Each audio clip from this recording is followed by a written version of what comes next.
Hey guys, today I am going to work on my May one little word prompt.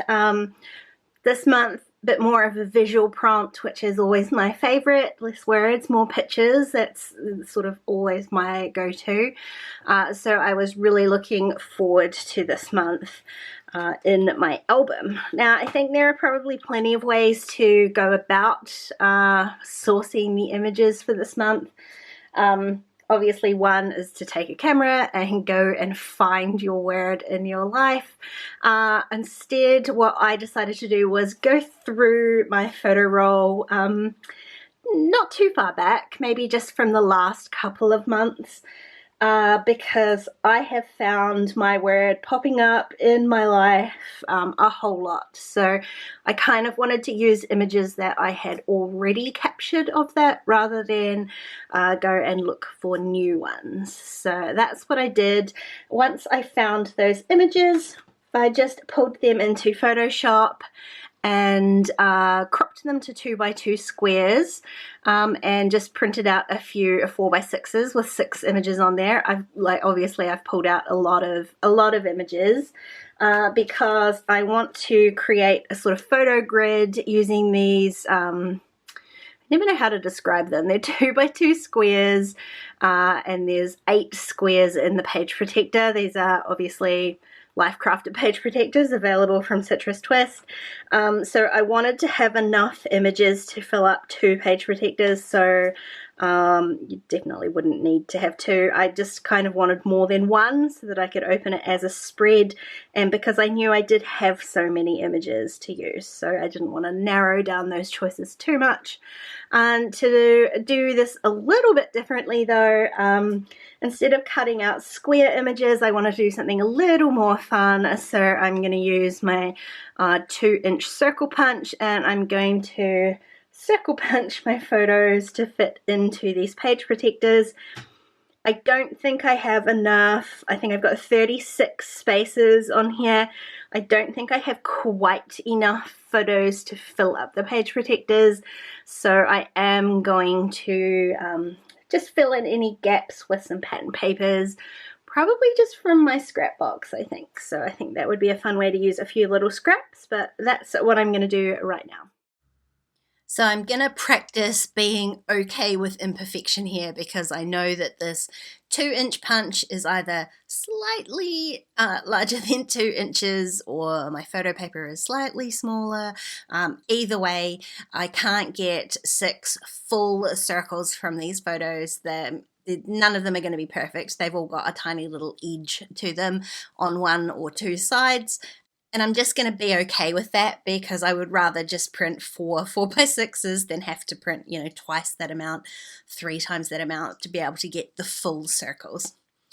I grabbed out my scrap paper bin, and my calculations were totally wrong with this. I don't have 36 spots, I've got 32 spots, but I just trimmed out a few pattern papers. I've got a couple of pattern papers and 1 vellum.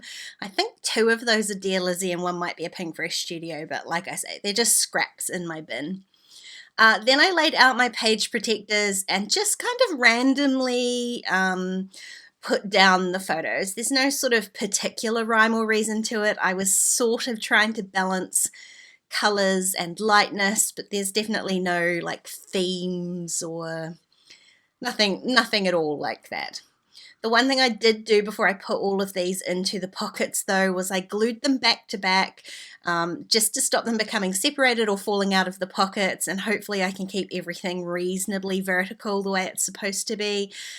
Some of them won't matter too much whether they sort of twist and turn in the pockets, but some of them definitely have a particular way they're supposed to go up. And just the only other thing I want to add in here is one of those sort of note to self sheets, just to do a little bit of writing about the ways that I've been seeing my words show up. So those note to self cards are 4x6 horizontal, which clearly is not going to work in my album. So I am going to redesign that in Photoshop, and I'll show you how I do that. So this kind of file is really super easy and ideal for changing the size to a traveler's notebook page, or in this instance, the Life Crafted page. So I've opened the PNG file. It is a 4x6 file. I want to make it 4¼ by 8¼ high, so almost the exact sort of opposite orientation. The first thing I'm going to do is use my crop tool, and I want to crop it to 4.25 and 8.25. Now this is going to look a little strange.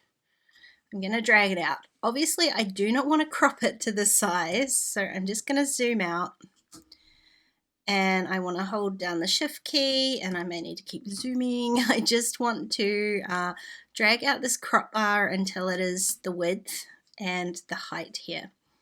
The other important thing to note, just to make life a little bit easier, is to have your colors set on black and white here, and then hit return, and now I have the right sized file, but you can see all of the note to self is at the top. I'm going to use the marquee tool, and I just want to grab just this very bottom portion. I'm making sure to leave a little bit of these vertical lines. And then when I hit V, I can grab my cursor tool and move this all the way down to the bottom. I'm just going to move it up just a little bit from the bottom so it's got an even border around it, and then I can deselect this.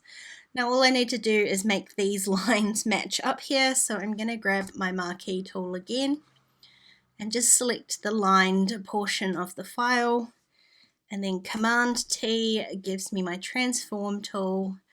And I'm just going to drag these lines down until they meet the lines at the bottom.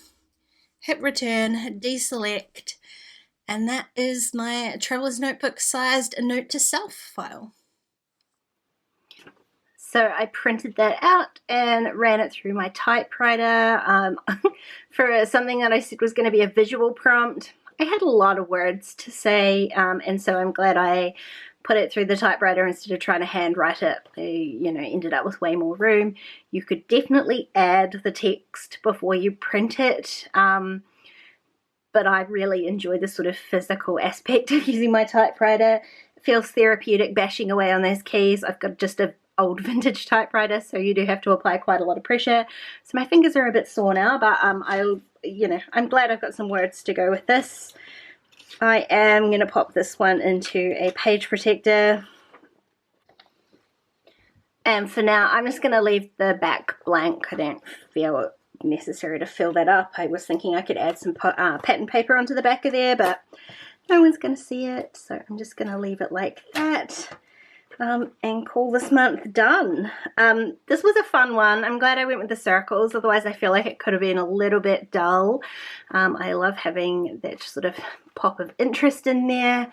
Really enjoyed this month, and for me it was not a difficult one to do given how much my word is showing up in my life. So thank you for watching. Let me know if you have any questions on anything that I've done. Otherwise I'll see you again really soon. Bye guys.